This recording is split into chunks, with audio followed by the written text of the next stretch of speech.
Hey everybody, it's Jason Blaha here. You guys know what time it is? Time to talk about current events in the online fitness community.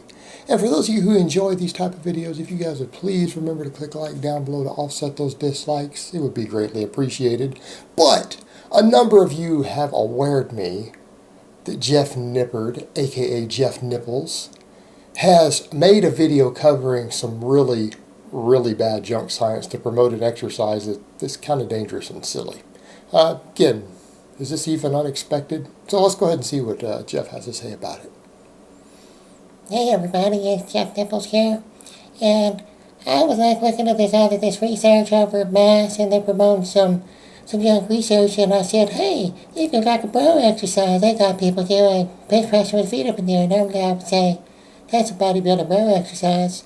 But I looked at the study, and it found that the electrodes showed that it got more muscle activation. So if it might be a good exercise, guys, you could try it out if you get tired of doing the bench press. Alright guys, let me go ahead and put on my +5 How to Speechcraft and let's talk about this. Alright, this is the kind of stuff that makes me extremely critical of people like Jeff. Alright, extremely critical, and reasonably so. Because he's using this to promote an exercise that as he had said before, I would have thought this was really useless till I saw this study. Well, the study didn't show that it's not useless either. Here's what I'm going to say about this study. This study was a waste of grant dollars. In fact, whatever government funded this study and gave grant dollars to these researchers should probably consider prosecuting them. It was a horrifically bad study that contributed zero of value. This literally did nothing to increase the body of knowledge. Now I'll go into the problems with the study itself at first, but I'm going to throw you guys some common sense. I'm going to throw out a random scenario and you tell me what the study results would show. If you take two exercises, and one of them is more difficult than the other, a more difficult variation of the other, which normally you can lift less weight, that's a little bit stricter. Okay?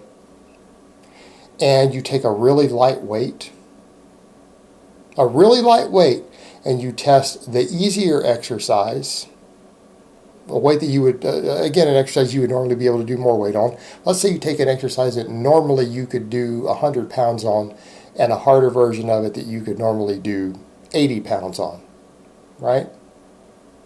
You see where I'm going?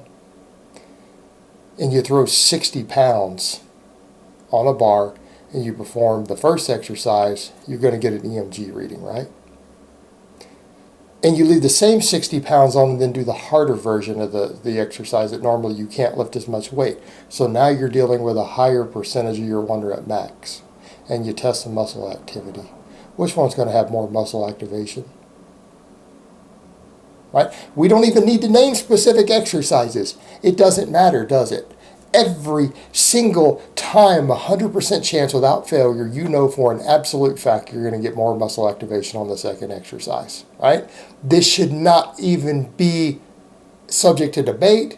There's no way that if you were to be a gambling man, if you were to say, okay, I'm going to bet a year's salary of my income on which one of these two exercises is going to read higher on an EMG, you could safely bet your entire life savings or a year's worth of your income on it with zero chance that you're going to lose your money, right? That's how important it is. You could literally bet your life on it. You could literally bet your life on those results. That's how consistent it's going to be. So we're going to measure that in a study because that's what they measured. That is what this study measured. Okay, do you understand how ludicrous that is? That is data that you could literally stake your life or your entire life savings on safely as a 100% safe gamble. Why would you need to study something that you know for an absolute fact what the results are going to be before you even set up the study? Do you understand how stupid that is? And then to take that and say, oh, this proves that the second exercise is a better exercise. The harder version, the version where you can't lift as much weight with the same muscles, is the better exercise because when you use the same weight, again, higher intensity, You got better muscle activation. Do you understand how stupid that is? And for Jeff to promote it and pretend that he's intelligent or educated when he can't just look at that and realize that's the problem. And even in the diagrams in the study, I went and looked at the study, by the way. I read the study. They do show them using the same weight. Like the one guy in the demonstration, he's got 135 on the bar for both versions. Okay. Now the study itself, there's also problems. First of all, they said trained lifters, average of 22 years old with at least 4 years of training experience on the bench press. Their average 1 rep max was 85 kilos. For Americans, if 100 kilos is 220, how much is 85? That is less than a 200-pound bench press. You're telling me that you found 20 healthy young men who all have at least 4 years of benching experience who average a below 200 max bench? Did they train the bench? Okay, let me go over and ask this question again. Did they train the bench press? How do you train the bench press for 4 years and have a sub 200 pound bench? All right, their bench press numbers look like guys who did push-ups for 4 years and got under a bench press for the first time in their life. Okay, that's what that bench represents. 4 years of push-ups will give you a bench what they have without ever having done the exercise.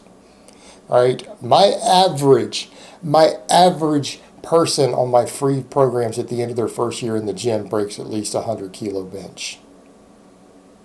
Less than a year. All right, that's normal. That's normal.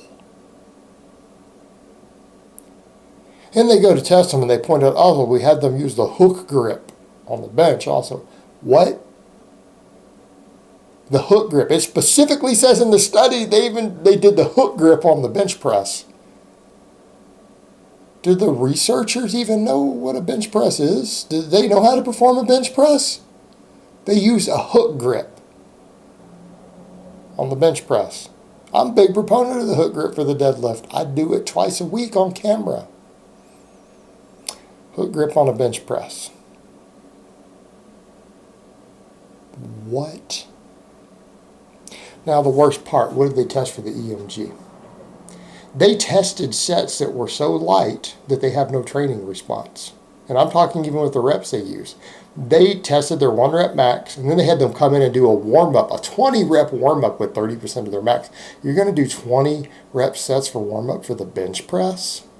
Okay, that's already these guys don't know what they're doing. But that's okay. They have a bunch of guys who bench 85 kilos after 4 years, so clearly the lifters don't know what they're doing either. 20 rep warm-up sets for a bench press. Okay. With a hook grip. And then they tested what was basically a warm-up set. Even the actual work sets they tested would be warm-up sets by all definitions. So they had them come in and they had estimated, like from a week before from testing, their 1 rep max. They had them do 60% of their 1 rep max on a bench press. Now the demonstration video appeared to be a 60 kilo. And, that was interesting. They had 60 kilo for both of them. And that meant that guy should have been able to bench 100 kilos since he got 60 on the bar. That was their strongest guy. That's who they used for the demonstration pictures, right? Strongest guy out of the group, apparently. He hit 1 year numbers after 4 years. And they had them do 60%, and they did an 8 rep set and read the EMG reading for it.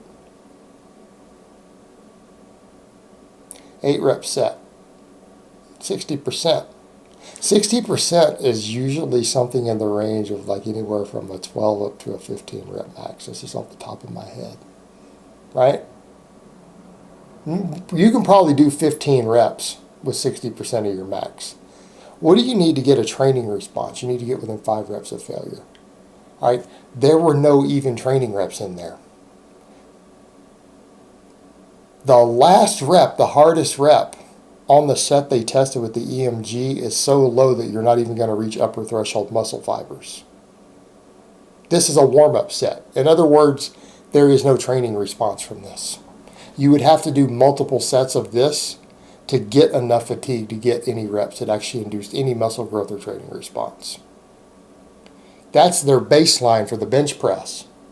So then what do? They take the same weight and they have them do the feet up benching. Well, first of all, when you take the feet off the floor, you can lift less weight, right? Because you don't have leg drive. You're going to be weaker. Therefore, with the same weight, obviously the chest and triceps do have to work harder because you don't have leg drive. But you could just lift more weight and get the same effect in the chest and triceps with your feet on the floor, right? You could just add more weight to the bar and do the same thing.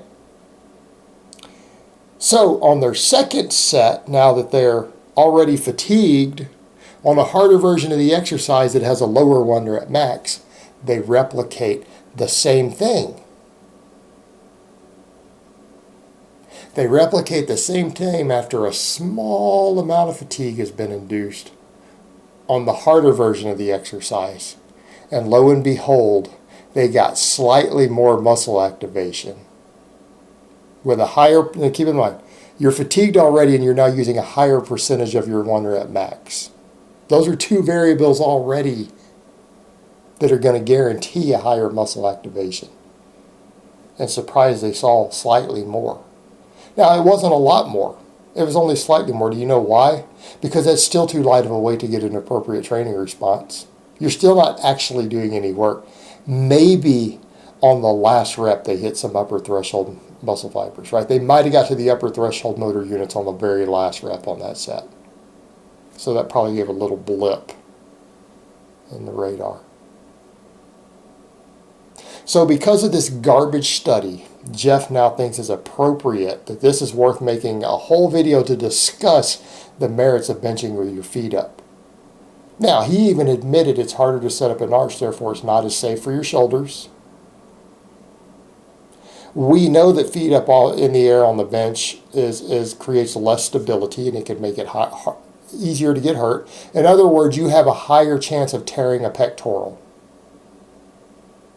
You have a higher chance of damaging a rotator cuff as a result of benching with your feet up. It is a higher risk exercise. Is there any benefit? No. What do you mean? Because you have to reduce the weight. Yes, you get more tension on the pecs and triceps, but you lose that extra tension when you use the appropriate weight. In other words, if you did a 10 rep set to failure, you would use more weight on the bench with your feet down than your feet up. Because your 10 rep max would be heavier. Your 1 rep max would be heavier. You get the same response by just doing the other. Now that we come into the issue of, well, what about recovery? What about some of the benefits? That's what a floor press is for.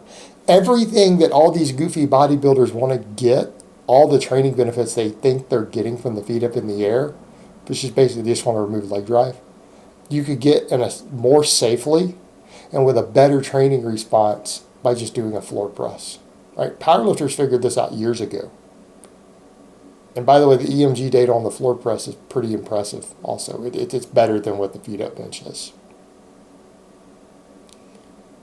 And it's about 1,000,000 times safer. In fact, it's arguably safer than the flat bench. It's arguably safer than the flat bench. Not that the flat bench is a particularly dangerous exercise if you're careful. It's just very hard to mess up the floor press other than banging your elbows on the floor. Right?